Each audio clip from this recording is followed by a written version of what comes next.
अस्सलाम वालेकुम, आप देख रहे हैं साहिबा न्यूज और मैं हूं नाइला भट्टी। शामिल करते हैं आज की अहम खबर।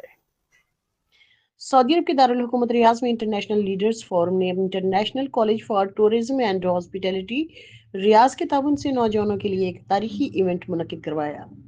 इवेंट में सफीर पाकिस्तान अहमद फारूक, सैयद वक्कास, हसन इमरान, डॉक्टर अमीन अहमद हुसैन, नोमान खान, आबिद हुसैन, शाहिद शहजाद, प्रोफेसर चीन और कई बैनुल अक़वामी शख्सियात ने शिरकत की।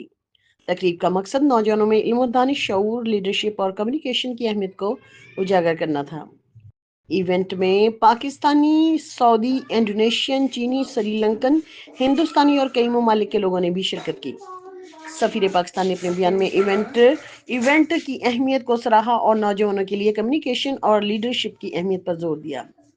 इंटरनेशनल लीडर्स फोरम के बानी सैयद वक्कास ने अपने बयान में बताया कि तुलबा के मुस्तकबिल में असातिज़ा का किरदार बहुत ही अहम है। इवेंट की नुमाइंदगी के फ़राइज़ मोहम्मद मूसा ने सर अंजाम दिए। तकरीरी मुकाबले में शामिल बच्चों ने हाज़रीन को बहुत मुतासिर किया।